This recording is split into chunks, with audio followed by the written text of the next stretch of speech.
Hello बच्चों। तो आप लोगों का बहुत बहुत स्वागत है आपके अपने एजुकेशनल प्लेटफॉर्म शिवांश क्लासेस पे। तो जैसा कि आप लोगों को पता है कि क्लास 10th का साइंस का जो है लेक्चर वो लगातार आ रहा था। अब क्लास 9th का भी जो बच्चे हैं वो आप लोग थोड़ा सा गुस्साए तो जरूर हो गए, लेकिन क्या करें, समय नहीं मिल पा रहा था, इसलिए क्लास 9 का वीडियो जो आ नहीं पा रहा था। लेकिन अब से अगर आप लोग वीडियो को क्लास 9 का आप लोगों को वीडियो चाहिए तो आप लोग कमेंट करिए और बताइए कि कौन कौन से सब्जेक्ट का आप लोगों को क्लास 9 पर वीडियो चाहिए। हम लोग कोशिश करेंगे उस सब्जेक्ट का लाने के लिए। तो उम्मीद करते हैं कि आप सब लोग जहाँ भी होंगे स्वस्थ होंगे, मस्त होंगे और अच्छे से आगे बढ़ रहे होंगे। हम लोग बच्चों क्लास 8 तक ठीक लेवल में चलते हैं और क्लास 9 पर जब आता है हम लोग का स्टेज तो थोड़ा डर सा लगने लगता है, लेकिन डरने की कोई बात नहीं, क्योंकि हम लोग आ चुके हैं क्लास 9 का लेसन नंबर 2 लेके, क्या हमारे आसपास के पदार्थ शुद्ध हैं या नहीं। तो बच्चों देखिए, आप लोग अगर लेक्चर देखने आए हो तो इसका पहले वाला लेक्चर आप लोग देख लीजिएगा, क्योंकि उसका रिलेटेड कुछ से कुछ चीज से मिल सकता है। ठीक, तो आप लोग जाइए और क्लास 9 के प्लेलिस्ट पर क्लिक करिए और पहला वीडियो देख के आइए। और अब हम लोग शुरू करने जा रहे हैं क्लास 9 का दूसरा चैप्टर, क्या हमारे आसपास के पदार्थ शुद्ध हैं या नहीं। तो मेरा भी आप लोगों से यही क्वेश्चन है कि क्या हमारे आसपास के पदार्थ शुद्ध हैं या नहीं। आप लोगों का मतलब यह होगा कि नहीं सर, हम लोग के आसपास के पदार्थ बहुत सारे चीजों से मिले हुए हैं, मिलावट के पदार्थ हैं, आज के जमाने में कोई पदार्थ शुद्ध नहीं दे रहा है, दूध भी पानी मिला के दे रहा है दूध वाला। तो यादव जी गुस्साइएगा मत, क्योंकि ये हम लोग का अगर सुच्चा दूध भी होगा तो वो भी शुद्ध नहीं होगा, क्योंकि विज्ञान के भाषा में जो एक ही प्रकार के कणों के मिलने से बनता है वही क्या होता है, शुद्ध पदार्थ होता है। तो चलिए हम लोग देखते हैं कि बिना समय गवाए कि पदार्थ को कितने भागों में बच्चों बांटा गया है। पहले चैप्टर में हम लोग पढ़ चुके हैं, फिर भी एक बार देख लेते हैं। जो पदार्थ है जिसको इंग्लिश में हम लोग बोलते हैं मैटर, उसको हम लोग क्लासिफाई किए थे बच्चों 2 स्टेज पर। एक भौतिक अवस्था के आधार पर, ठीक, एक हम लोग किए थे रासायनिक रासायनिक अवस्था के आधार पर। ठीक, भौतिक अवस्था के आधार पर पदार्थ को बच्चों में 3 भागों में बांटे थे, ठोस, द्रव और गैस। सर द्रव और द्रव में क्या अंतर होता है, द्रव और द्रव में क्या अंतर होता है, ये बच्चे जानने के लिए आप लोग जा सकते हैं, पहले चैप्टर में इसका अंतर बताया गया है। जो भौतिक अवस्था है उसको हम लोग फिजिकल स्टेट के नाम से जानते हैं, जो रासायनिक अवस्था है उसको हम लोग केमिकल स्टेट के नाम से जानते हैं। आपको भी पता है, हमको भी पता है। जो ठोस है उसको हम लोग सॉलिड बोलते हैं, द्रव को बोलते हैं लिक्विड, और गैस को जी से प्रदर्शित किया जाता है, तो गैस को जी से बुलाया जाता है। तो ये वाला जो हिस्सा है बच्चों, ये और पदार्थ का अवस्था परिवर्तन, ताप और दाब का प्रभाव, ये सब हम लोग पहले ही चैप्टर में खत्म कर चुके हैं। गलनांक, गलनांक, गीमांक, द्रवणांक, ऊर्ध्वाधन, ये वो सब चीज हम लोग पहले चैप्टर में खत्म कर चुके हैं। आज हम लोग को देखना है बच्चों की रासायनिक अवस्था के आधार पर जो है पदार्थ को कितने भागों में बांटा गया है। क्या 2 भागों में? हाँ, तो सही बता रहे हैं आप लोग कि पदार्थ को रासायनिक अवस्था के आधार पर 2 भागों में बांट दिया गया है, एक शुद्ध पदार्थ और दूसरा क्या, अशुद्ध पदार्थ। कितने दिमागदार हो तुम लोग, एक शुद्ध पदार्थ दूसरा अशुद्ध पदार्थ। सर शुद्ध है तो दूसरा अशुद्ध होगा, अच्छा इसको मिश्रण भी कहते हैं क्या? ठीक है, तो इसको हम लोग किस नाम से जानते हैं, मिश्रण के भी नाम से जानते हैं। इसको इंग्लिश में मिक्सचर या मिक्सचर के नाम से जानते हैं, और इसको हम लोग इंग्लिश में जानते हैं प्योर सबस्टेंस के नाम से। सर शुद्ध पदार्थ को भी बांटा गया है, शुद्ध पदार्थ को भी बांटा गया है, तो शुद्ध पदार्थ को भी बांटा गया है बच्चों, बिल्कुल बांटा गया है, तत्व और यौगिक में। किसमें? तत्व में और यौगिक में। तत्व को इंग्लिश में एलिमेंट के नाम से जाना जाता है और यौगिक को कंपाउंड के नाम से जाना जाता है। क्या सर तत्व को भी विभाजित किया गया है और यौगिक को भी विभाजित किया गया है या वर्गीकृत किया गया है? बिल्कुल बच्चों, आप लोगों के लिए ये भी बताएंगे कि जो तत्व है उसको भी बांटा गया है, वो भी पूरे पूरे 3 भाग में। इसको हम लोग धातु, अधातु और उपधातु के नाम से जानते हैं। इंग्लिश में इसी को बोलते हैं मेटल, इसको बोलते हैं नॉन मेटल और इसको बोलते हैं मेटेलॉइड। ठीक। मेटल, नॉन मेटल और मेटेलॉइड्स। क्या सर यौगिक को भी ऐसे ही क्लासिफाई किया गया है? बिल्कुल बच्चों, बिल्कुल। यौगिक को भी हम लोग बांट सकते हैं 3 भाग में। कौन कौन सा सर? एक अम्ल हो गया, बिल्कुल सही। दूसरा क्षार हो गया, बहुत अच्छा। तीसरा हो गया लवण। ठीक। अम्ल को हम लोग इंग्लिश में बोलते हैं एसिड, क्षार को हम लोग बोलते हैं बेसिक, और लवण को बोलते हैं साल्ट। ठीक। तो क्या सर मिश्रण को भी बांटा जा सकता है? अरे बच्चों, क्यों नहीं बांटा जा सकता है यार? जब इसको बांटा जा सकता है तो इसको क्यों नहीं बांटा जा सकता है? तो मिश्रण को भी बता दीजिए सर। मिश्रण को बांटा गया है भैया समांगी मिश्रण और विषमांगी मिश्रण। तो सर समांगी का भी कुछ प्रकार हो सकता है? क्यों नहीं हो सकता है? क्यों नहीं हो सकता है? समांगी का भी प्रकार हो सकता है, जैसे विलयन। तो सर विलयन भी किसी चीज से मिलकर बना हो सकता है? बिल्कुल हो सकता है। विलयन भी 2 चीजों से मिलकर बना हो सकता है, एक विलेय और दूसरा क्या? विलायक। ओ सर, ये तो कुछ बड़ा लग रहा है। कुछ बड़ा नहीं है, जल्दी से जल्दी खत्म हो जाएगा, लेकिन हम लोग को खत्म नहीं करना है, हम लोग को उसको समझते हुए खत्म करना है।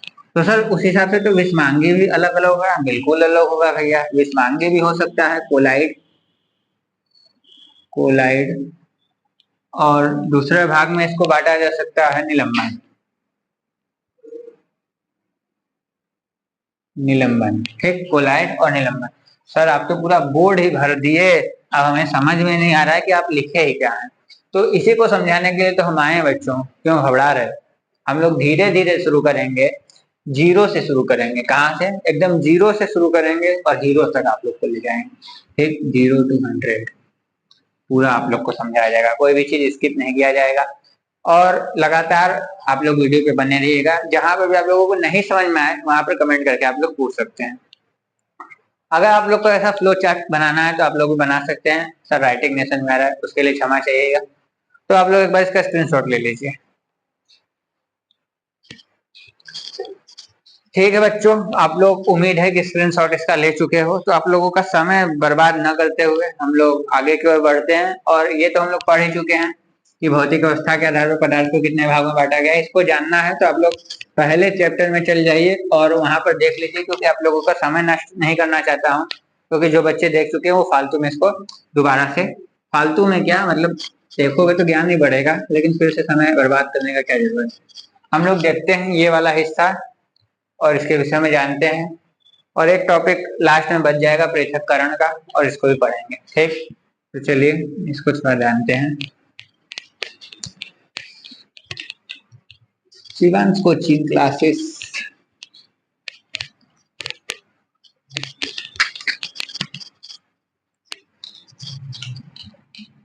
अगर कहीं गलती हो बच्चों तो क्षमा करिएगा। और बाकी अगर आप लोग इस वीडियो पे प्यार दिखाते हो तो लगातार क्लास 9 का भी वीडियो आने लगेगा। अब हम लोग देखते हैं सबसे पहले कि शुद्ध पदार्थ क्या होता है।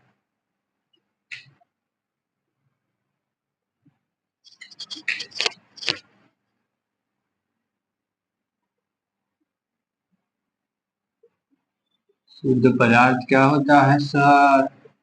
तो देखो बच्चों, शुद्ध पदार्थ क्या होता है? ऐसा पदार्थ। कैसा पदार्थ सर? ऐसा पदार्थ जो एक ही प्रकार के कणों से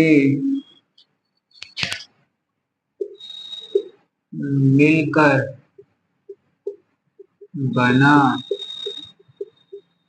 होता है। ठीक, जो एक ही प्रकार के कणों से मिलकर बना होता है वह क्या कहलाता है? वह शुद्ध पदार्थ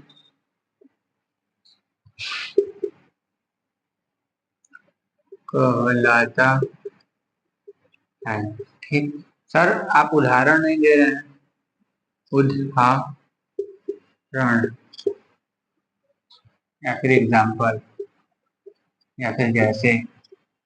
दे रहे हैं बच्चों, तुम लोग इतना कंफ्यूज क्यों कर रहे हो? जैसे 24 कैरेट क्या हो गया बच्चों? 24 कैरेट जो गोल्ड है वो एक ही प्रकार के कणों से मिलने से बनता है, इसलिए हम लोग उसको शुद्ध सोना भी मानते हैं। उसी प्रकार से जो शुद्ध लोहा होता है वो भी क्या होता है, नर्म होता है। वो भी क्या होता है, नर्म होता है। इसमें हम लोग कुछ कार्बन मिलाते हैं तब वो जाके क्या हो जाता है, और ठोस हो जाता है। इसमें कुछ कुछ ना कुछ मिलाते हैं हम लोग तब जाके वो क्या हो जाता है, और ठोस हो जाता है। ठीक। और शुद्ध सोना से भी आप लोगों को कुछ नहीं बन सकता, तो इसमें भी हम लोग चांदी या फिर कोई धातु मिलाते हैं जिसकी वजह से वो ठोस हो जाता है। ठीक। उम्मीद है आप लोगों को ये समझ में आया होगा। शुद्ध पदार्थ क्या है बच्चों? शुद्ध दूध, शुद्ध घी, ये सब शुद्ध नहीं है, क्योंकि इसमें पोटेशियम, कैल्शियम और भी बहुत सारा तत्व जो है आपस में मिला होता है। जो एक ही प्रकार के तत्व या फिर जो एक ही प्रकार के कणों से मिलने से बनता है, केवल बच्चों वही शुद्ध पदार्थ है। ठीक। आज से आप लोग अपने भाषा में तो शुद्ध बोल सकते हो, लेकिन वैज्ञानिक भाषा में यही होगा कि जो एक ही प्रकार के कण से मिलकर बनता है वही क्या कहलाता है बच्चों? शुद्ध पदार्थ कहलाता है। जैसे 24 कैरेट गोल्ड, कभी भी किसी ज्वेलरी शॉप में जाओगे तो वहां पर लिखा रहता है 24 कैरेट गोल्ड, जिसका सिर्फ और सिर्फ कोई भी वस्तु, कोई भी आभूषण नहीं बनाया जा सकता। 22 कैरेट, 23 कैरेट ज्यादा से ज्यादा, 24 कैरेट का नहीं बन पाता है। उसमें हम लोग कुछ ना कुछ मिलावट करते हैं तब जाके उसका आभूषण बन पाता है। तो उम्मीद है आप लोगों को शुद्ध पदार्थ समझ में आया होगा, इसको लिख लीजिए। ठीक है, आप लोग लिख लिए होंगे। तो अब चलते हैं थोड़ा आगे की ओर, और हम लोग जानते हैं कि अशुद्ध पदार्थ क्या होता है। अशुद्ध पदार्थ क्या होता है? शुद्ध पदार्थ क्या होता है? ठीक है बच्चों, तो अब हम लोग बिना देरी के, मार्कर भी नहीं चल रहा है क्या यार? अशुद्ध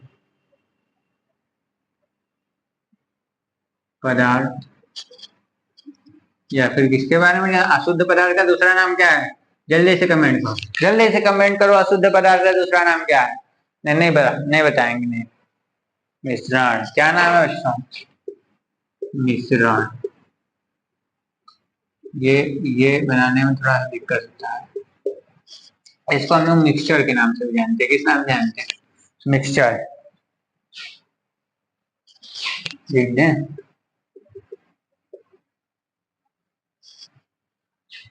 चलिए, हिंदी में पढ़िए, ज्यादा इंग्लिश में पढ़िए। तो मिक्सचर या अशुद्ध पदार्थ क्या होता है बच्चों? वह पदार्थ, वह पदार्थ, शुद्ध पदार्थ क्या था? शुद्ध पदार्थ क्या था? शुद्ध पदार्थ था कि जिसमें एक ही प्रकार के कण मिले हों, वो शुद्ध पदार्थ कहलाता है। तो अशुद्ध पदार्थ क्या होगा? वह पदार्थ जिनका निर्माण एक से अधिक प्रकार के कणों के मिलने से होता है, क्या कहलाता है बच्चों? अशुद्ध पदार्थ कहलाता। सर एक ठो परिभाषा से काम नहीं चलेगा। नहीं चलेगा तो दूसरा लो यार। कौन कह रहा है कि एक से काम चलाओ? तुम दूसरा लो। ठीक। दूसरा क्या हो जाएगा? जब दो या दो से अधिक पदार्थों को आपस में किसी भी अनुपात में, अनुपात मतलब सर रेशियो, किसी भी रेशियो में, अनुपात में मिलाते हैं तो मिश्रण, अरे यार, मिश्रण का क्या जाता है बच्चों, निर्माण हो जाता। सर उदाहरण आपको बार बार बताना पड़ेगा क्या? नहीं बच्चों, दे रहे हैं यार, तुम लोग तो और परेशान कर दिए हो। जैसे पानी और चीनी का मिश्रण। ठीक, चीनी और पानी को जब मिला दोगे तो चीनी पानी का मिश्रण, नींबू पानी को मिला दोगे नींबू पानी का मिश्रण। ठीक है, तो उम्मीद है आप लोगों को समझ में आया होगा शुद्ध पदार्थ है मिश्रण किसको कहते हैं। अगर कोई लिखने में त्रुटि हो या बताने में त्रुटि हो तो क्षमा करिएगा। एक बार आप लोग इसका स्क्रीनशॉट ले सकते हैं, ले लीजिए।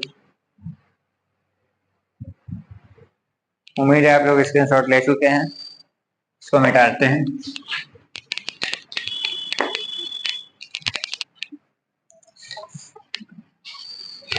अभी बज रहे हैं बच्चों रात के 10:30 और हम लोग बिना थके बिना रुके आप लोगों के साथ हैं। तो आप लोग भी उसी जोश के साथ हमें और आगे बढ़ाइए। और अगर आप लोगों को वीडियो पसंद आ रहा है या जो नहीं समझ में आ रहा है वहाँ कमेंट करिए। और क्या करोगे, नहीं समझ में आ रहा है वहाँ कमेंट करो, हम अपने आप को और सुधारेंगे और सुधारेंगे और सुधारेंगे और आप लोग के सामने सुधार के आएंगे। और अगर समझ में आ रहा है तो अपने दोस्तों के साथ शेयर करिए। हम लोग देखिए कि क्या होता है शुद्ध पदार्थ, क्या होता है शुद्ध पदार्थ। अब हम लोग देखेंगे कि शुद्ध पदार्थ में जो तत्व होता है क्या होता है। शुद्ध पदार्थ में जो तत्व होता है, जो तत्व होता है वो क्या होता है, जो एलिमेंट होता है वो क्या होता है। तो तत्व क्या होता है बच्चों,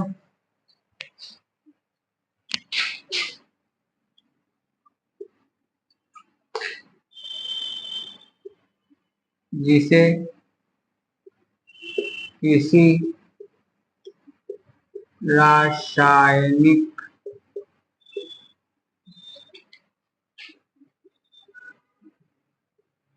अभिक्रिया द्वारा और अधिक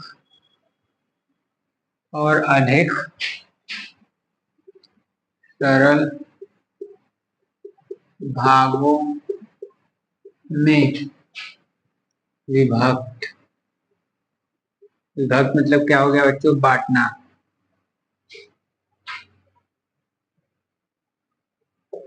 और अधिक सरल भागों में बांटा नहीं जा सकता है, बांटा नहीं जा सकता है।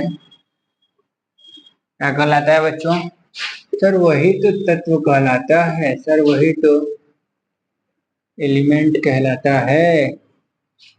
ठीक,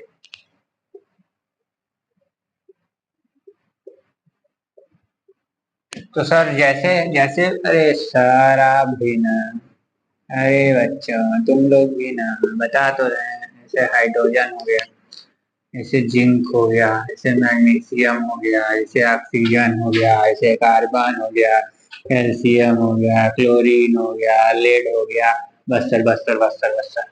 ठीक है, ठीक है। तो देखिए तत्व क्या होता है, जिसे किसी भी रासायनिक अभिक्रिया द्वारा और अधिक सरल भागों में विभाजित नहीं किया जा सकता और अधिक सरल भागों में तोड़ा नहीं जा सकता है आसानी से। किससे, आसानी से भागों में विभक्त नहीं किया जा सकता आसानी से। उसे क्या करते हैं, तत्व करते हैं। ऐसे एग्जाम्पल आप लोगों को दिया है, उम्मीद है कि आप लोगों को दिख रहा होगा। तो एक बार इसका स्क्रीनशॉट ले लीजिए और हम लोग आगे की ओर चलें। तो उम्मीद है आप लोग स्क्रीनशॉट ले चुके हैं। अब हम लोग पढ़ेंगे तत्व के बाद क्या, यौगिक।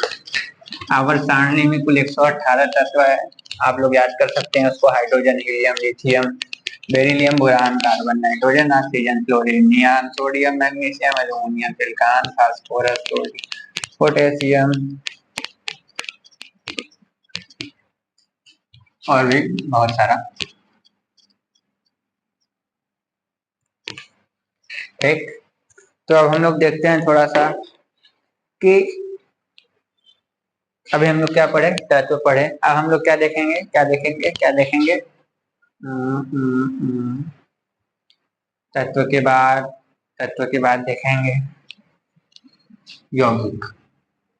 क्या देखेंगे? यौगिक। यौगिक क्या होता है? बस यही देख के हम खत्म करेंगे, क्योंकि वीडियो को ज्यादा लंबा नहीं करना चाहते आज। तो क्या हो जाएगा बच्चों? जब दो या दो से नहीं जब दो या दो से अधिक तत्वों को आपस में किसी निश्चित अनुपात में